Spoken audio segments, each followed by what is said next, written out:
Hello, and welcome back to the Elevate Your Running podcast. This is Coach Sarah, and I am here with a fantastic running coach, a fantastic athlete. I have Coach Laura Filla. Hi, Coach Laura. Did I pronounce your last name right? I hope I did.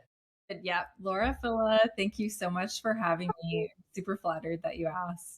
Oh my gosh. Well, we have had a really interesting maybe year and a half together as run coaches. We were part of Dr. Laura Pence's mastermind class where we got to experience, how to coach like the athlete from the inside out. And that was an incredible experience that we got to do together. I guess it was 2 summers ago. It was in Yeah, 2024. the time has flown by. A lot has happened in the last 2 years for both of us. So much. That's wild. And then we got to meet in real life last fall at the Chicago Marathon. Did we see each other before the race? I think we did. Briefly before, I think we were both kind of nervous, and Yeah. then I was like, just do your own thing, Laura. And then I found you. Gosh, what mile? I want to say it was like mile 18 when we found each other. And I was like, Sarah? And you were like, yeah. It always blows my mind when people when you're running a marathon and you're running like a major marathon and people like you run into people that you know. It's just a very surreal experience. And I've also had situations where I've been running races, specifically the Indianapolis half in 2023, where I was like running and people cheering and spectating had been following the podcast and they're like yelling out my name. And I'm kind of like, who are you? But this is also so great. It was so fun to share some time together on the course. I think it was a little bit before 18, not that it matters, just because I started going downhill. I went from like going 180 to zero We were or kind what of like felt like zero. boomerang. Yeah, because then somewhere toward the end, I could see like your ponytail, and I was like, okay, just keep her in your line of sight, Laura. Like, it's okay. And there's something like so like unifying and like being in the trenches at the last third of a marathon with you. I was like, okay, we can do this. We're in this together. In it together. I know. In hindsight's 2020. I wish we had talked about our racing plan for the day and what we were doing because I think we could have ran a lot of it together and kind of like helped each other through those tough moments Yes. near the end. But it was also, I remember like when you had called out my name and I was like, yeah, and then we were running together. I was like, this feels so good. Like when you're running with someone that you know and you feel like, okay, I have support now, there's just like no other feeling, especially at that point in the race. I agree 100%. Like, it just helps you like calm down and like relax and just like go with it versus like being in your head about like every single ounce of discomfort that you're experiencing, which on that Yeah. day was a lot for me. I don't know about you, but I was getting hot at the end. Not at that point. I was like feeling like 10 out of 10. I think Yeah. what I was kind of thinking of was like, I just want to get through the end because I feel so good. I don't know if you've ever had those moments when you're in a workout, a long run, or a race, and you're like, I want to bottle up this all the way through the end. And I also know we still have like 8 to 10 miles to go and anything can happen, which is kind of a scary place to be too. But that's what was going on at that point. But then, after 20, my stomach kind of went sideways. It was getting warmer. I mentioned that to my friend Marilee and her husband. Her husband actually ran Chicago. He ran a PR. He ran sub 2:30. He was just dialed. It was so great. And I mentioned something about it getting warm at the end. And he's like, oh, come on, Sarah. It was like 58 degrees at the end. Like a lot changed. A lot changed. So my athlete Nate ran a 2:37 and he was like, I think if I had been out there for 20 more minutes, I would have been hot, but I finished Yeah. before everybody. So yeah, I think there was a big difference between like the two things crowd even and like us. I think we were like on the cusp of the sun coming out in full force too. Yeah, yeah, for sure. Because I think when we made like a pretty sharp turn at 20, it was just like full sun. Yeah. And at that point, like I had tried to run in the shade as much as I could because it was like bluebird skies, sun was out, there wasn't one cloud in the sky. Like, you just got to run in the shade. I'll take the tangent discrepancy or whatever. And yeah, it just got really warm really fast. And that's probably why I heard so many people talking about how they didn't feel good on that course that day. And I wonder if it was just the combination of all of that that just kind of was coming to a head. Yeah, I could see that for sure. Yeah, I think like even if it's not super hot outside, full sun makes a difference, and it's Yes. how that works. Like even if Yeah, temperatures are upper 40s, if it's a sunny upper 40s, that feels completely different to me than a cloudy upper 40s. definitely. Things only runners understand. Right, right. I know. It's so true, but really grateful for the day. Nonetheless, we got to meet up the day after at the Tracksmith poster stamping, which was super fun because we basically had the same time. I know you mentioned you were watching my ponytail up ahead because it was soaked and it was just swinging and it was so heavy at that point. I was like, I should have gotten a haircut before the race. So that's just kind of a fun, like maybe something to add to your checklist. But we were able to like connect and stand in line, wait for the poster stamping, and that was so much fun too. And we both ran 3:07 that day, which was incredible. We're both run coaches. We're both coaches who help other runners break three in the marathon. And we are also athletes who are going after our sub three in the marathon. And you've come close. You have been in a training cycle where you thought, this could happen because I'm doing everything to make this happen. I'm checking all the boxes. Everything's feeling good. And you didn't quite get it. I think your PR is 304. 304. 304. Okay, great. So today we're going to talk about breaking three and what it really takes. But before we get into the that conversation, I'd love for you to share more about like your running history. Over the last few years, you've also struggled with ferritin levels. And if you want to talk about that, I think that'd be great. And if you don't, that's okay too. Yeah. So it officially started on my middle school track team. I actually tried out for the volleyball team. I posted about this on Instagram the other day and they rejected me, which was mortifying because I was 12. And Yeah. then my mom was like, well, you have to do something. And the track team is taking everyone. So do track. And I was like, fine, I'll do track. They threw me right into the 800 and the 1600. So those were like my events. I did occasional relays too. And I really liked it, and I mean, in terms of performance, I would periodically, well, regularly be like second or third place. I was always behind my friend Rachel, who was like this, like one of those just genetically talented people.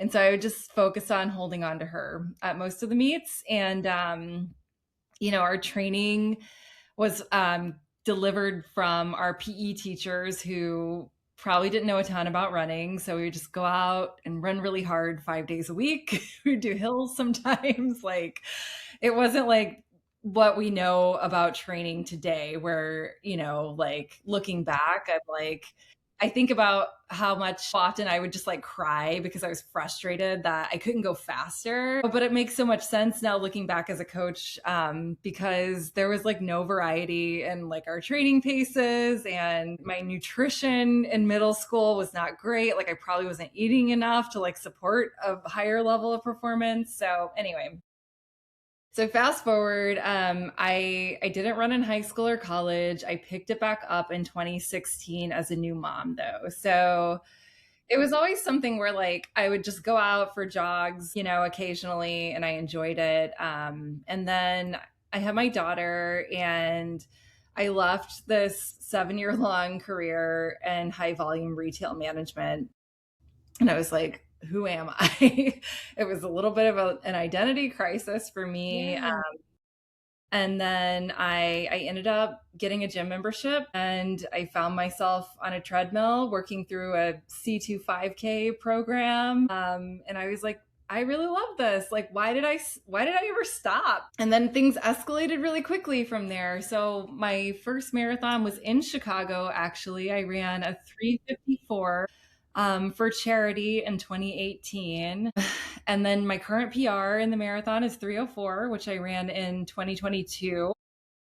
And I am building toward my 10th marathon now, which will be the Bayshore Marathon in Traverse City. So that's like the abbreviated summary of everything so far. I love that so much. Like, I hear that Marathon 10 is special. Like, that's when things really click. It's like you kind of figure out all the little puzzle pieces on how to race a marathon, and it all comes together at Marathon 10. I feel so wise now. There's just so many logistics that go into these like really long races. And yeah, I once you know. figure it out, it's like, okay, yes, now we're doing things. Yeah, and I also feel like, gosh, sometimes it's kind of nice to not know what you're getting yourself into. Like my first few marathons, it was like I had no idea that they were like quote unquote like warmer marathons like in the 60s. I didn't know all the things that I know now, where it's almost like it can be a little too much to be like, okay, well, what's the weather? What's the wind? What's the sun look like all the different things going on. How's your training going for this cycle going into Bayshore, which is in Michigan? It's a really, really pretty race experience. Yeah, my training is going really well, and I'm coming off of so all my PRs are from 2022, so I'm coming off of Yeah. a few years of plateaus and like struggles with my health and stuff like that, which we can get into more. And so yeah, I'm so grateful because I know it's not I'm not just speaking for myself when I say that when you go through, those challenges, those struggles, there's always that little voice in the back of your head that's like, okay, are we just done PRing and doing time goals? Which eventually it's going to happen for all of us, and it's not the end of the world, but at the same time, I think like because I got a later start with running more competitively, I really don't want to be done yet. I'm still having a lot of fun, just like trying to see what I'm capable of. And so, yeah, I'm like, I have like this newfound gratitude for it this time around, I feel like, and I'm excited to see how that translates. I love that. In my experience, I feel like when an athlete is in that gratitude and having a lot of fun in training, there's just so many positive things that can come from it. Your running also tends to feel a little bit better, which shocker. Yeah. Yeah. Yeah, which I'll be transparent. This was not my mindset a year ago. I was very frustrated. Like you said, I went through low ferritin. So my ferritin got down. The lowest level we tested was 14. And for endurance athletes, most sports dietitians will tell you that you need more like a 50 or to 60 range to feel good in your training. But I didn't catch it for a long time. And so, man, I just thought I was like I like I just can't I don't have it anymore. I would go out and try to hit paces that used to be hard, but I could do them, and it felt like I was like sprinting trying to hit them. Right. And so it took me a little over a year to find a supplementation routine that actually helped get my levels up. And Megan Featherstone, who's been my dietitian off and on, had to help me figure that out too. So that set me back quite a bit because in the meantime, going through other supplementation routines and trying different things, I was just losing fitness the whole time. And Megan, she's posted about this too on her Instagram. Like you can't gain fitness when your blood oxygen levels are not optimally functioning. And so you can go out and like, bang your head against the wall, but it's not going to do anything if you don't have that health like baseline. My marathon time went from a 3:04 down to a 3:17 within that time frame. Um, and then I figured it out. I got my level back up to like 50, somewhere around there. Um, and then things started to click again, and I was like, okay. Okay, I was like, I can, push myself to hit these paces. I can't do it with low ferritin.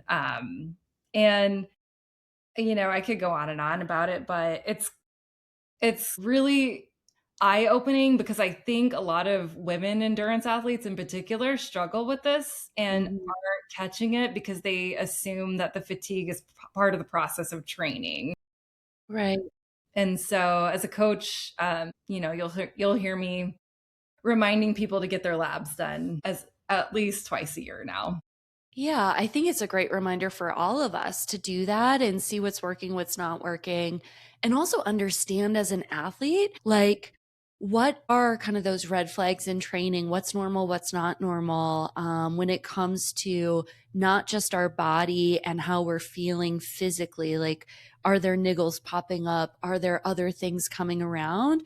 But like, how are we actually feeling running pace? And we can all have those off days. I think that's very, very normal, or if we're under a lot of stress outside of training. But when it continues to stack, and I think you had like the golden phrase there, like it felt like I was sprinting in my intervals. Like that is like not at all how anything should feel. So what do you think contributed to the low ferritin levels? Yeah. I mean, I do wonder, if it's been there this whole time, and I just didn't realize it. But I think I'm not like a big red meat eater. That could be part of it. Yeah, I also tend to thrive with like higher volume training. right. And so Very there's similar. also this, yeah, I like volume. I'm like an endurance monster. Don't ask me Same. about like the short, speedy stuff. That's what I have to like work on to get better because it doesn't come naturally to me. But there's this thing called foot strike hemolysis too, where literally like red blood cells like get destroyed or something because of the impact of running, Oh.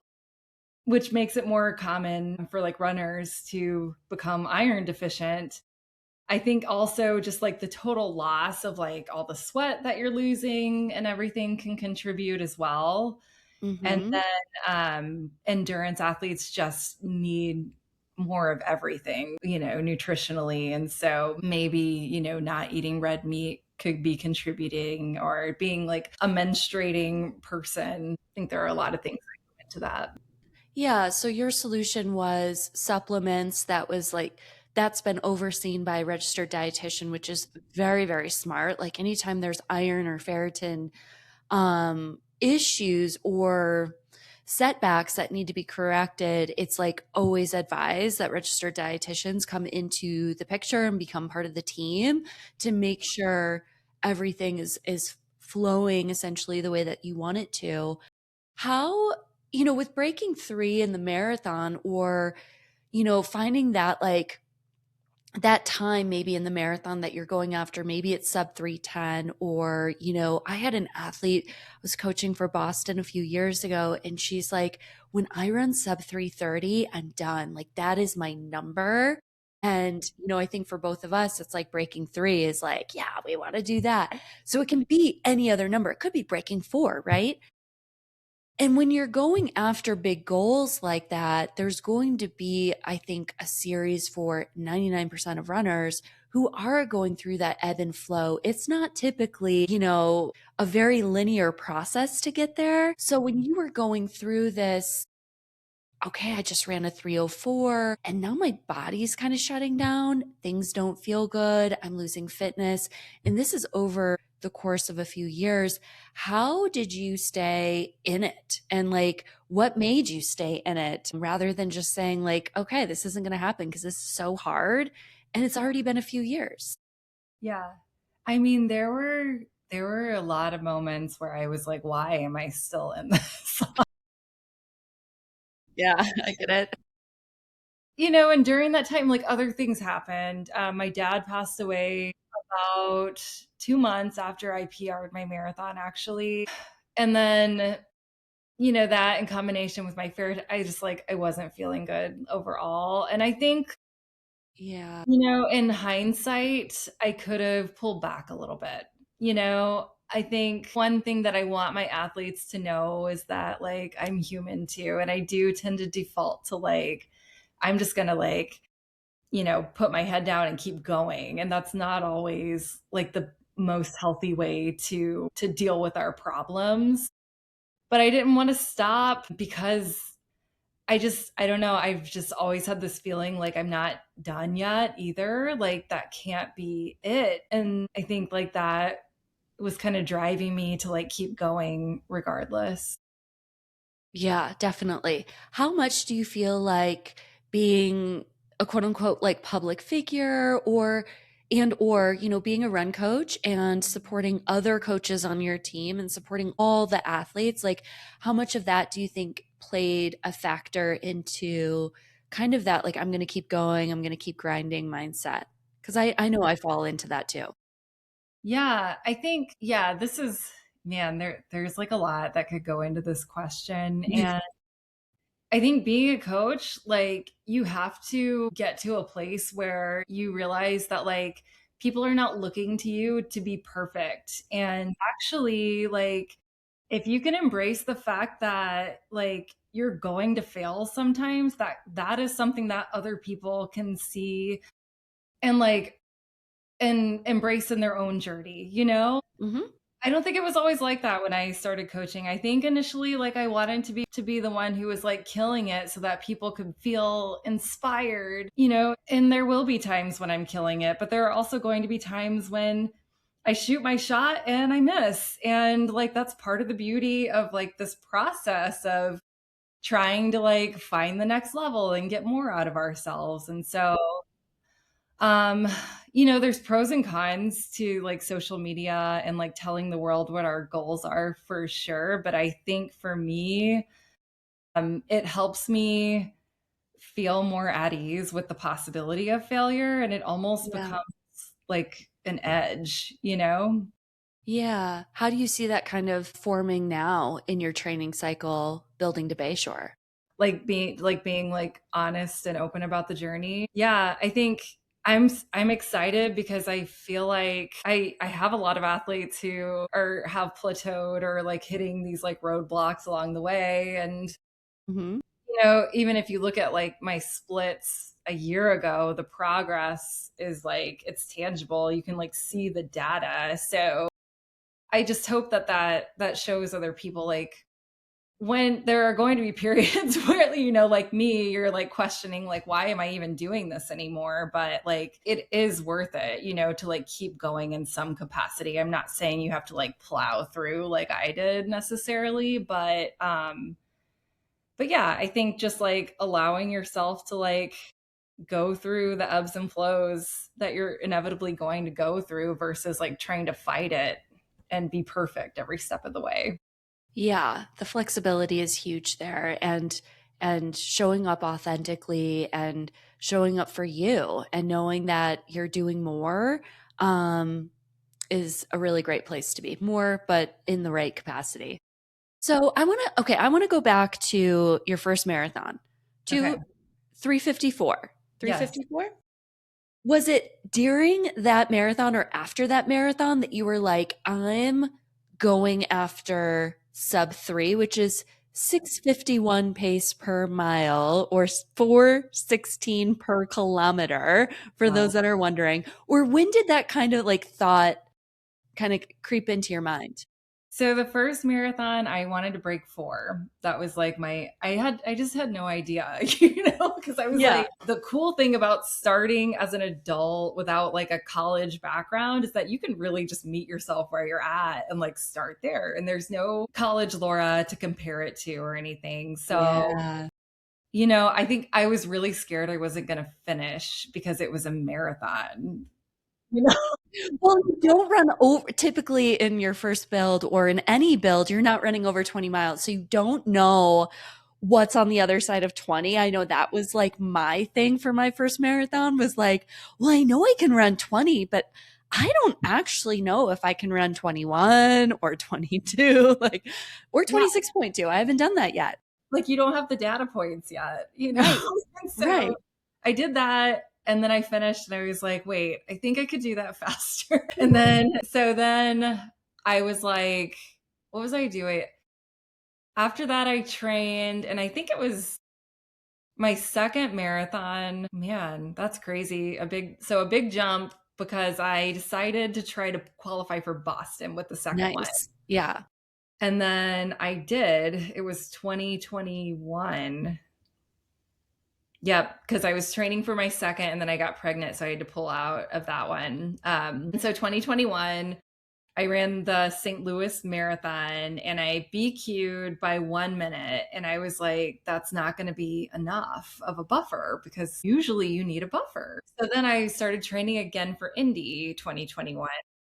And I was like, I just want to be like in the 320s. Like it was a very productive training cycle because I trained with this like big range where I could really just focus on my effort and not like one of the downsides of trying to go sub 3 is you feel like you just have to be like right at 650. You can't like relax a little bit and give yourself this range to really move the dial more quickly, if that makes sense. Yes. So I ran Indy and then I got out at like in like the low sevens and I was like, I feel so good. I was like, I can do that. I'm just gonna hold on to it. I was like, and if I crash, like I said before, okay, like people will know that I failed. It's not like I'm not gonna die. And so I did it and I just held on to it and I ended up running a 306 at Indy. And Oh, I was like, I had no idea I could run that fast. That is awesome. And so then I was like, I'm going to start to like push myself and see what happens. So then that was also the year that Boston announced there was no buffer, by the way. yes, there was 1 or 2 years in there right after the pandemic. But I Classic. go through all of that for You just got a better spot in the corral. That's a spot further ahead in the corral. I don't know if it's necessarily better. but it was one of the Indy was probably like the strongest I've ever felt in a marathon though. So then I went to Boston and I was like, I'm gonna go sub 3 at Boston. And so I know. And so I trained my butt off. I ran a ton of hills, like tempos on hills, all the things. I trained with some of my girlfriends who were also like in the same pace range and we were kind of pushing each other.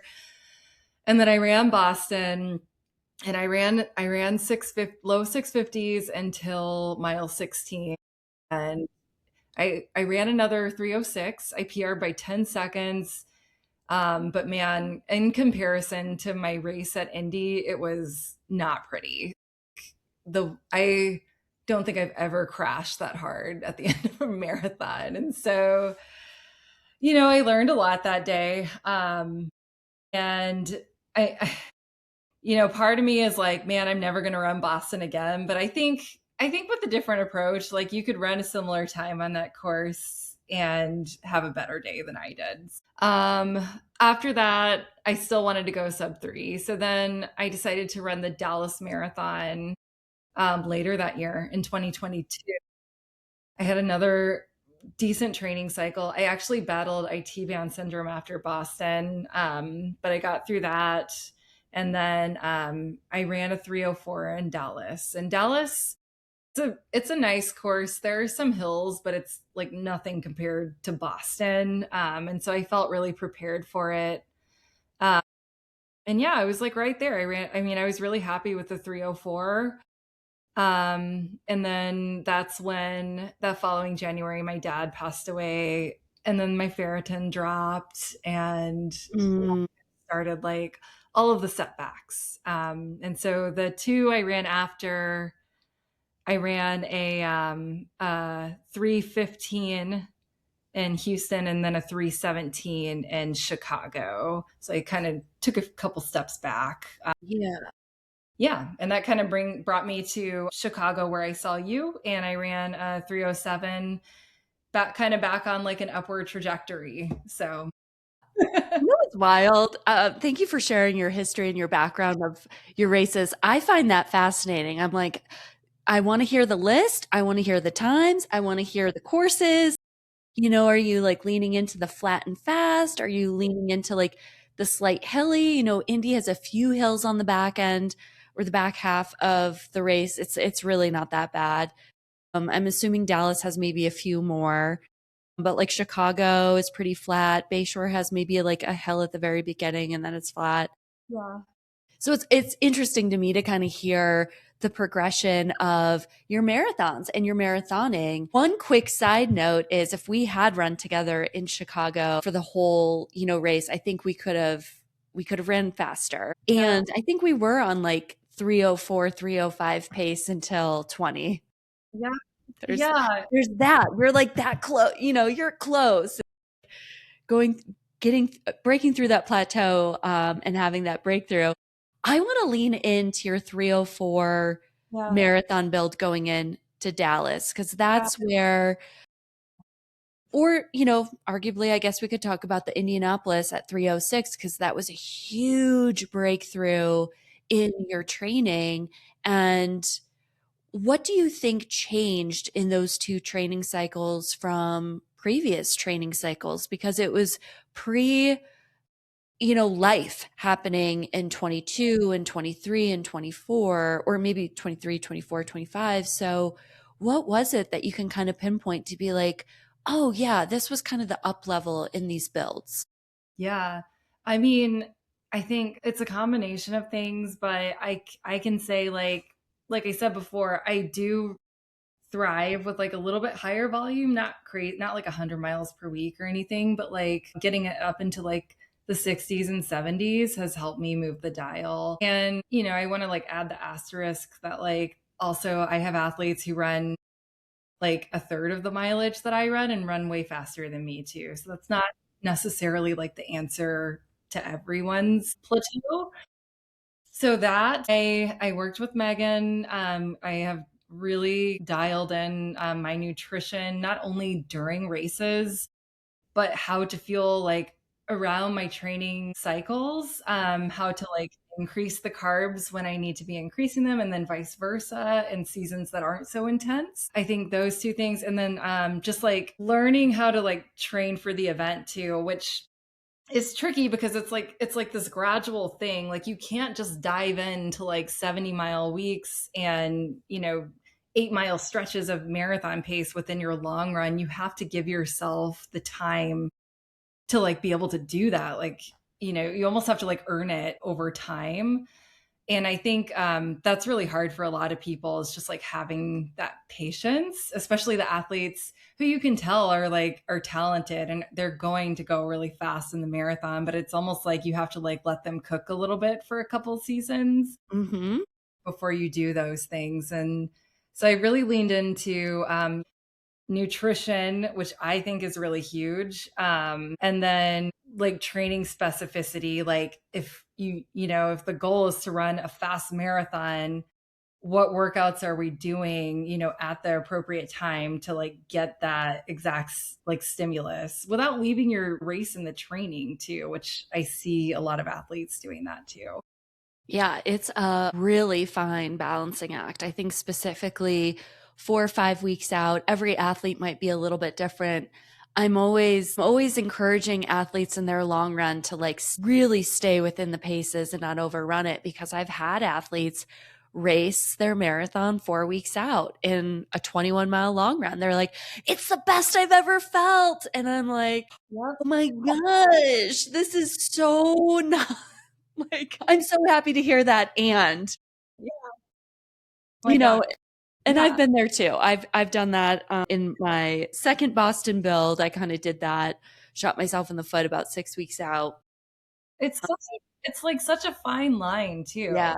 Because Yeah. you need to push yourself a little bit, but then there's like a tipping point where it's like, oh, that was like race effort. And like we need to be saving that for the exact moment, because we're just not capable of like having that all the time, And I Yeah. think like it comes back to those data points. Like it's like we want to see the proof that we can do it. And I think in events like the marathon, you almost need to just like be able to like take a leap of faith almost, Hmm. trust that it's going to come together. Like you're not going to see it until race day. Yeah. And it typically does for most athletes too. If you can trust the process, you have a great plan, whether you have, a plan that someone wrote you or you're working one on one with a coach or whatever is going on, because everyone's in a different place with that. Like, really trusting the training and knowing I showed up to be the best that I can be and being excited for race day and putting it all out there in a strategic way. I think there's so many great things that can come from it. Yeah. What kind of workouts do you feel like were the workouts that you were like, oh, yeah, this is absolutely moving the needle? And how much faster than marathon pace were you running in these workouts? Because, personally, I have like, I don't know, I feel like I've been running so fast in some of my workouts over the last few years where I'm like, I don't actually think I need to be running this fast. I think this is fatiguing me in a balancing act of how much volume can I run with how Yeah. much intensity am I running? Yes. Yeah. And I feel like, after coaching for 5+ years, everyone responds a little bit differently. Like in my build to Dallas, I vividly remember at the very beginning of the training cycle, I wanted to run like 4 miles at threshold and I couldn't do it. And I was trying to run, I want to say I was trying to like dip into the 640s, like upper 640s. And like I had to break it up into mile repeats. And I struggled with threshold throughout that whole training cycle. Like I never really dialed it in. I think there's something to be said about like going too hard in your training cycle and that becoming counterproductive. At the same time, I don't know if you saw Steve Magnus came out with that calculator recently and it was like you're going to like this. So, it's like it like tells you if you're like endurance or speed leaning as an athlete, Yeah, very endurance leaning and what that tells you is like, yeah, you can capitalize on those strengths, which like I can hold on to a moderate effort for hours, man. That's like same. my love. And but when it comes to like the faster, like raising the ceiling kind of work, that's a lot harder for me, which means we need to make it a focus. And that's how I'm going to move the dial. So I kind of went off track. No, But you're okay. to answer your question, like I historically have always trained slower than I race. Yeah, I don't think it's a bad thing. I think like it helps me save the best for race day, but I also think it gives us insight into like where I could potentially be improving, you know? And it makes me excited because I think if I can get good at that like faster like top ceiling kind of work, I think I'll continue to improve. So, absolutely. And you're talking about like 5K pace threshold. Yeah, getting in like some speedy 5Ks, which I know we're very similar. We're endurance queens for sure. My teammates used to call me the endurance queen. Like they would like use my heart rate to use it as like the recovery time. So like when my heart rate recovered during sets on the track is when we started the next rep. And that was only with Nell's dad was on the track, Rick, and, like, people would be like, "No!" Because, like, my heart rate was recovering so fast, and it was such a short, rest period. And those were back in the days when I was using a heart rate monitor, but it's like, yeah, like, you wanna be able to, like, improve your speed, improve your threshold. What we know to be true is if you can run a mile faster, 5K faster, and you're improving your threshold ceiling, theoretically, your marathon pace should feel easier. It should feel comfier. You should be able to run faster for a longer distance.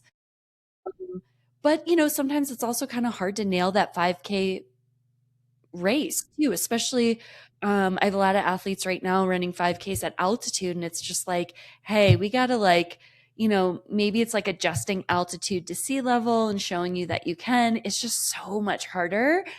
But which what yeah, that well, I saw you ran a similar 5K time recently, which I thought was funny because our marathon time, that's not our marathon equivalent. Like we're supposed to be no. able to run much So faster. much faster. I know. And I was like, she's like me. Yeah, give me a 20-mile moderate long run any day. There is like kind of this rolling joke that like in one of my builds for I guess it was CIM and that was a really good fall training cycle. I ran a 5K PR at 19:25. I ran a half marathon PR at 88:01. And then I was going into CIM to run, low three and, or like 3:05, something like that. And, I got a long run that was a 25-mile long run in training, which is like, that's maybe a topic for another day. Um, but it was like a 5-mile warm up with 20 miles at moderate. So I was running 20 miles at like, I was like, I want this to be a metronome. I want it to be between 7:25 and 7:35. no faster, no slower for 20 miles. And she had texted me the night before, and I was like, I am so excited for this run. And she afterwards was like, that was the most insane thing I had heard all week because like it's hard, right? But it's like when you have that endurance, it's kind of a fun challenge to be like, oh, well, I know I can do this. It's just a matter of like, how long can I do it? But yeah, I mean, I think, our 5K time should absolutely be so much faster than what it is. But, for me, it's like, I don't know, it's really hard to nail the 5K. And I know like I have so much more left in the tank with the marathon and that I can put together a race that's a lot faster than what we ran at Chicago. I know Yeah. you can too. So like that's Yeah, what keeps me going for sure. definitely. Yeah. I think the 5K is its own like beast to conquer. It's It is. very different than a marathon. That doesn't just because it's shorter doesn't necessarily mean it's like any easier to figure out. Yeah, yeah, for sure. I think if anything, it can be harder because it's just a whole different skill set on what you have to master and how you can like really stick in the pain cave and how long can you hold and have good running form and continue to push in that discomfort because the last 10K of a marathon is very different. It is. It's a different feeling, even though it's still tough. Yeah. 5K, yeah, 5Ks hurt. Man, like that is hard. Like that middle mile of a 5K where you just have It's your minimal. brain is just like screaming at you to stop.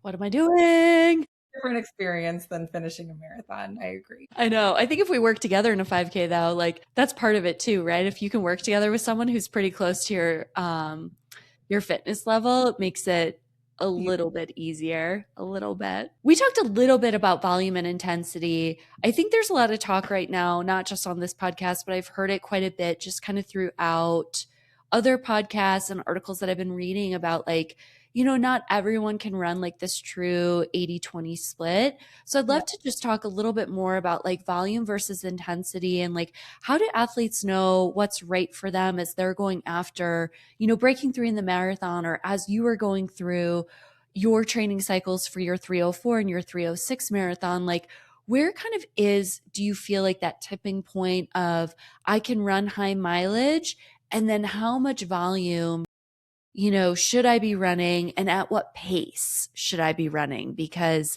I mentioned earlier, like I'm running high mileage, very similar mileage to you, 76-mile weeks with pretty significant intensity, pretty fast, mile to 3K effort on the track, and then have a tempo day and then a long run day. So that's 3 workouts in a week. Where's kind of that balancing act, do you think? I think it depends on the athlete. I know, so with me, and the way I've been training with Benson, like we'll do multiple workouts in a week, but we save it for when it like matters because the intensity, like because I am like that slow twitch oriented athlete, it will beat me up if we're not careful about where we place it, you Yeah, know? So I think it's just like knowing your athlete and knowing their history and what they've thrived with in the past. If I have an athlete and they've historically peaked at 40 miles for the marathon, I'm not gonna like ramp them into the 50s and give them multiple workouts in a week for the next cycle. I'm gonna, like I said, like give them a couple cycles to cook before I start trying to get all like fancy. So I don't have like exact percentage. yeah. I think 80-20 is like, it's a nice guideline, but sometimes 20% is too much. Like if the volume is really high and you do need to like pull it back a little bit because the volume's going to do its job too. It's not just the workouts. Like sometimes just raising an athlete's volume is enough to help them improve if they haven't ever done that before. Absolutely. I think that's a great answer. And I think it's such a balancing act of reviewing what's working, what's not working after every cycle and making changes if there's things that aren't working. Personally, I've been an athlete that's always, maybe not always, but I really, over the last year, had really tried to advocate for recovery weeks because I wasn't getting them. It was just, oh, you're in a 12-week marathon build. You're just running 70 to 70 6 miles and there's not a whole lot of like recovery. And I'm like, wow, I've really thrived as much as personally I'd love to keep running. I really thrived on taking those down weeks. And I really thrived in doing a little bit less intensity, especially for the Chicago build. I basically was only, I ran that race basically on volume with very, very little workouts as I was navigating like a foot injury and like not wanting, I mean, Yeah. it still hurt during the cycle, right? And it's like this balancing act of like, well, I can't run really faster than half marathon effort because it'll like, I'll start to feel it and it's Yeah. going to get worse and I can't get it worse. Like it has to, we either have to be holding or whatever. So I think there's, You had like a 3-week build to Chicago. that's funny. I haven't heard that short. It was short though. It was pretty short. It was yeah, I mean, I had taken almost all the summer off from any workouts. There were weeks where I wasn't running. There were weeks that before I had stopped running, I was running like 35-mile weeks, which was nothing, right? To me, right? Or just it's like half the volume that you were running. And it Amazing. ended up being like a 7-week true cycle, which was insane. Yeah. Yeah. I totally forgot about that. And you had such a great race. I mean, I feel like it was like a comeback for both of us. Yeah. Yeah, like such a great vibe, such a great course, amazing people out there for sure. And now we can tackle 2026 with like even more fire and energy Yeah. as you're going into Bayshore. And you also have a fall marathon, right? I do. I'm going to run the Indianapolis Monumental again. So this will be the second time since the 2021 breakthrough.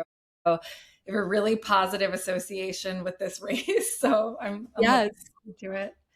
I love that. I've only had good experiences at Indy, even though I don't love the road conditions. That's been very widely known on this podcast. I feel like they could maybe use a resurfacing, but I am trail running in case I end up going to Indy this fall. Yeah. But Indy's great. It's flat, it's fast. For the most part, it's flat.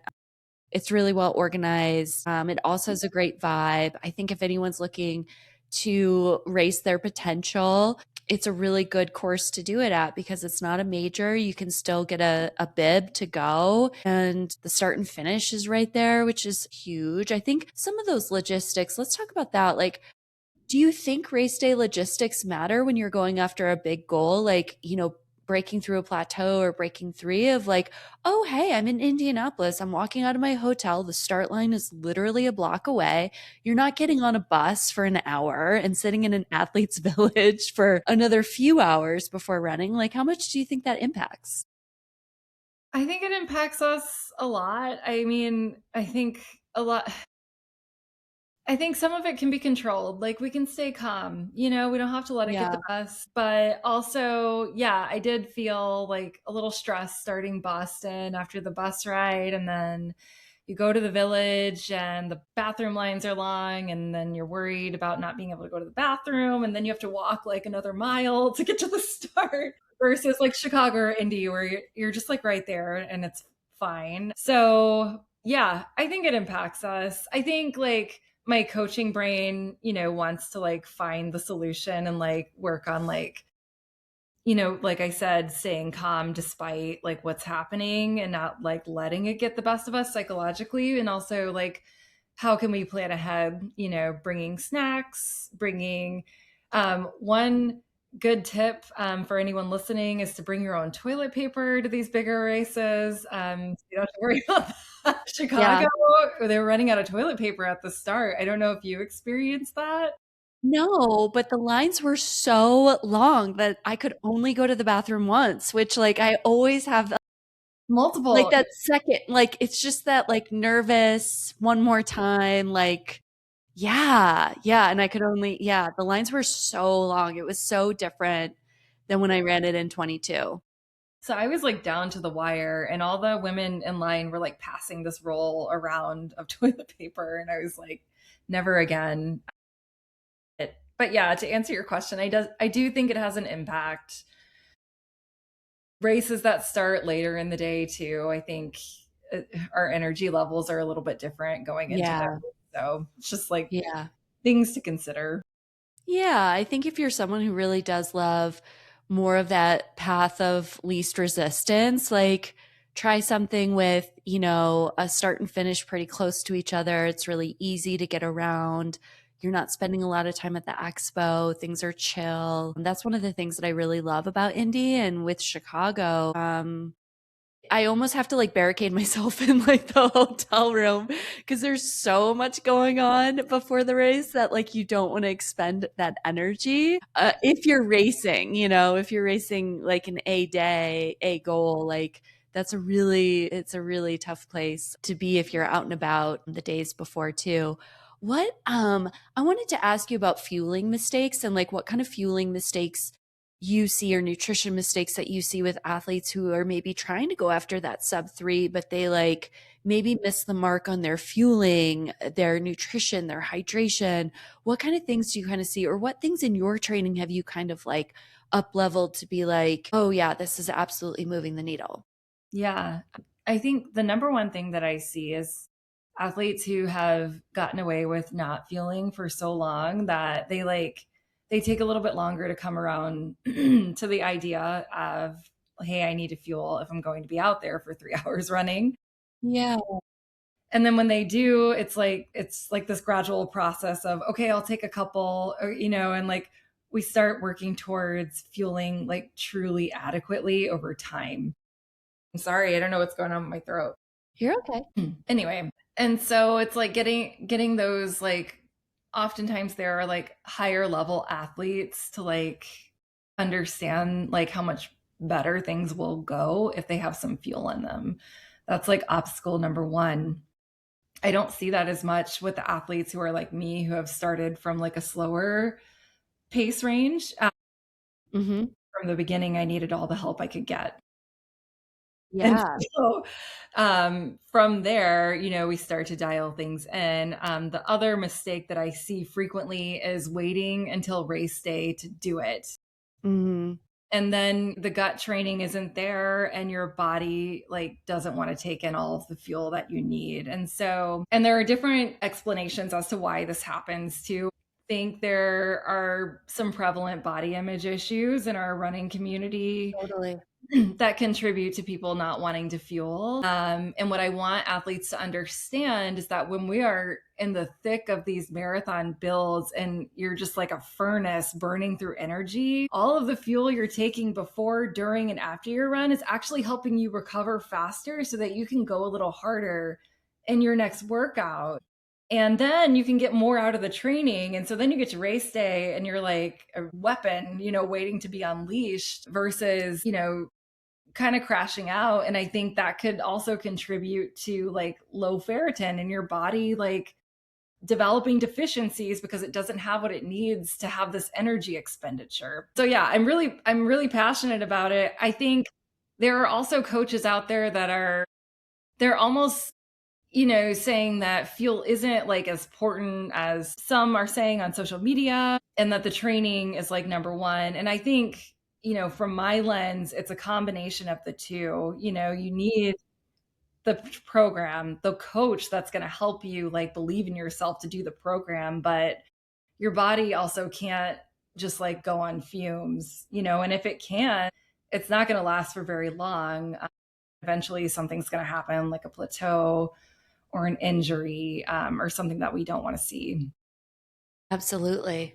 Yeah, I think fueling is so important. And it's probably one of the pieces that can be such a big needle mover in how we show up and how we train and how we recover. I had a long run, easy long run last week. I had 14 miles and I took SIS beta gels with me, which are 160 grams of calories. There's 40 grams of carbohydrates in each gel. And I'm like, all right, you're taking a gel every 4 miles. So for me, that was like every 32 minutes. And it was an easy effort. It wasn't anything hard, but I'm like, it's time to kind of get back into the swing of things. Let's practice this. And then when mile 12 came around, I'm like, do I take the gel? I only have 2 miles left. And it's like, yeah, I'm taking the gel because this is going to help me start the recovery process now because I had a pretty big, like, 3 day block of running and my own workout and pacing an athlete and then a long run. And I'm like, I need this. And I think it's really important for athletes to like remember, even if you're at 2 miles left in the training, the long run, or 2 miles left on race day, take the gel. Take it. It's not going to hurt you. It's going to only help you and make you feel strong and be able to do some incredible things. But there's a lot of different feelings around that. And it's just something that gets to be, a stepping stone process, I think, for a lot of athletes. Absolutely. Yeah. And I go through this, I have the same thoughts too. That's why I know part of the reason I know that they're there, you know? Right. Like I never want it to like become this like I feel everything perfectly and I am just awesome. Because like we're all experiencing similar things, you know? But yeah, it's really a shame when you see an athlete underfueling, you know. Saw someone recently and they took like two gels during, like a 240 something marathon and I'm just like that is a shame, you know? Like Yeah. and like I think understanding like the science behind it helps too. Like, oh, like, this is like the marathon event like depends on these glycogen stores and everything functioning optimally. And that's why, we feel like we're either crashing or like doing great at the end. And so yeah, I'm really passionate about it. Yeah.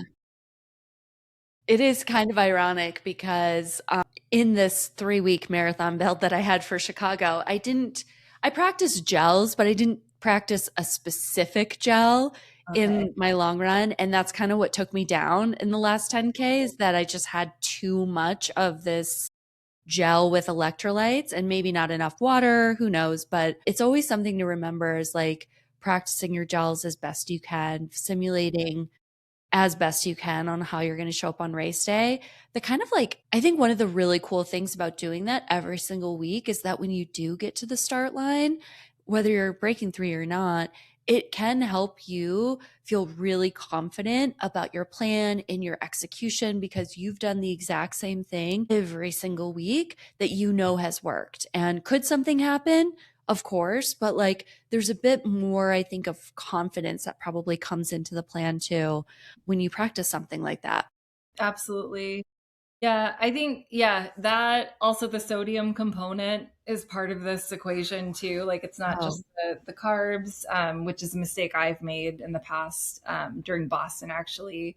And then also with carb loading too. And one of my takeaways from working with Megan is not waiting until race week to like practice like a mini scaled back version of carb loading. I do see athletes struggle with that as well. And I think we can practice that too. And during peak training, that's like the perfect time, actually, you know? yeah, because you're simulating, let's say you have a long run that's simulating some marathon pace or a hearty like set or two of marathon pace work. It's an awesome time to practice your carb loading, to see how your stomach reacts, what's working, what's not working. And then you can make adjustments and pivot. And Yeah. then when race day comes, you have your list of foods that work and you kind of know you're generally in that like range of grams of carbs that you need. Yes. And then that should just help alleviate too, like any extra stress going into race week. Cause we really want to keep cortisol levels as low as possible. Going into my Indianapolis marathon, this is kind of a side note, where I ran kind of a breakthrough. I was coming off of three fins in a row, and I ended up running a 3:08, which was great. It was also the week of the election, the presidential election. This might lose some viewers, but whatever. And I was invited to like an election party on that Tuesday. Our race was Saturday. And I said, no, I am not going to an election party the week of my race because like it was kind of like people were coming together to like watch who was going to become president and I'm like no, like I can't take that stress, like that is like not it, Yeah. Yeah. and it's like all those little things, like you gotta like, I don't know. It's to me, it's like all those little things on race week. If you're going after a big goal, it's like you got to protect yourself. You got to put yourself in this cocoon of like keeping stress low, keeping joy high, staying No, dialed. So before Chicago, I had a couple friends who were going on an architecture tour the day before, and I was like, Yeah, absolutely not. I was like, right. I did that the day after, like yeah, that makes a lot more sense. yeah, yeah, for sure. It's Be sitting there, I was like, nope, too much mental energy. I'm sorry. yeah, like, you just can't I know, and you're yeah, I mean, granted, you're sitting, but it's not the same. You're still outside. It's still overly stimulating. Okay, I have one more question for Yeah. you. If someone is running, let's say they're a 3:10 marathoner and their goal is to break 3 in the marathon, what do you think they should focus on to get there? Okay, so they ran, you said a 3:10 and they want to break 3 in the marathon. Or kind of hover between, like, 3:05, 3:10. They're just kinda hovering. I would want to work on like their half marathon time and see if we can Mhm. get close to the equivalent. It's okay if it's not like spot on. See how that goes because that can tell us a lot about whether or not they're like ready to go for it now or whether we need like one more marathon cycle where we target like a 3:05 before we try for like a sub 3. Yeah, I would say to work on that first. I love that. You could work on like your 5K too, but again, like the difference between a 5K and a marathon is pretty huge. So I think a half marathon is more a little bit more specific to what we'd be wanting to work on. Absolutely. Yeah, because if you can get the half marathon time between 1:25, maybe 1:26 high, 1:27, depends on the course, depends on the athlete, like, there's a lot of things, right? Yeah. It is a bit more of an apples to apples, like, comparison of, like, okay, you're in range, you're kind of ready to take that next step versus, you Don't know use my 5K time because that then you'll be like, No. you lost your mind trying to go for a sub 3. Right, right. No, because, like, for context, our 5K time is, like, right around 20, right now, and that's 6:25, 6:20 pace, something like that. Yeah, So, it feels yeah, really it's hard. yeah, it feels way hard. Yeah. Oh my gosh. So the year I was like PRing in my build to Boston, I ran a 1:28. And I think, Yeah. like looking back, I think that build, if it wouldn't have been Boston, I think I could have gotten close to sub 3. Uh, Yeah. and so, yeah, I agree. Like that, like mid to upper like ones range. I think that would be something that I would be like, okay, like we can go ahead and start training and trying to hit this. Yeah, for sure. I think for me personally, it's like, if I want to run under 650 average, let's say, Yeah. I wanna feel really confident running a lot of Cs. Yeah. Like 630 flat, like 629 to 631, maybe a 633 in there, Yes. which feels daunting right now as I say that. It's like, yikes. I'm just now getting there. Like, so and we've been chipping away for like 3 weeks now. Like he was like, okay, here's some 800s. Now here's some 1Ks. Yeah. But yeah, I think like, that's the other thing too, is just because an athlete can't like go out and do it like right now, like doesn't mean they won't be able to do it in a few weeks either. And so like gauging like, all the different puzzle pieces that need to come into place. And also, like, if they ran a 3:10 in the marathon, like, what was the context too? Did they just, was it hot? Did they under fuel? Like, if I have Right. an athlete consultation and they're like, oh, I hit the wall and then I find out they took like one gel the whole race, I get excited because I'm like, this is low hanging fruit for me. Like, It here's what is. you're gonna do. You're gonna take fuel. Yeah. You're gonna PR by like 20 minutes. It's gonna be great. So yeah, I feel like it depends, right? It totally does. It totally does, and, like, I get that, like, when you have calls with athletes, it is fun to kinda dig around and see, like, what kind of are the quick solutions, the quick fixes to, like, what they're doing to kinda move the needle quickly so they feel gains, and then you can kinda settle in. Yeah. And then you can show them, like, sometimes they just have no idea what they're capable of, like I I didn't know. either, and Right. that's so cool to help, like, uncover that with somebody, Yeah. you Yeah. know? So, We were talking about that before we started recording, like, helping others and how much we love, coaching for that aspect. Yeah. Yeah, this has been really great, Laura. I really appreciate you. I appreciate your time. Is there anything that you want to talk about or any final words that you want to share with our audience? Um, I don't think so. You can follow me on Instagram, coachlaura.run. My coaching business is Filla Endurance. And hopefully I'll be chasing down sub 3 with Sarah sometime soon. So hopefully Maybe. you'll do indie with me. Just planting that seed.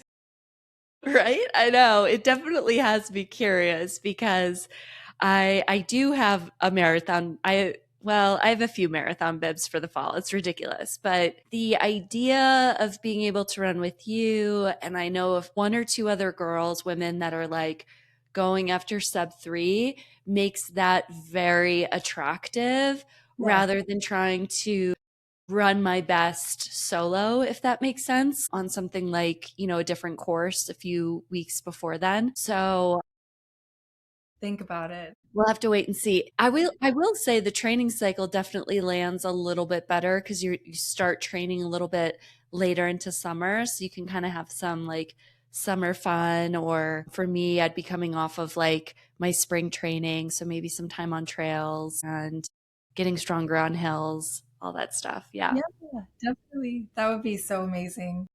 Yeah. I loved this combo. Thank you so much for your time, your expertise, all the things. For everyone listening, go ahead, follow Laura on Instagram. She has great content. You always seem to hit the nail on the head. I'm like, this is everything that I want to say. Thank you. Thank you for being here. Thanks for having me. I appreciate it. Yeah, you bet.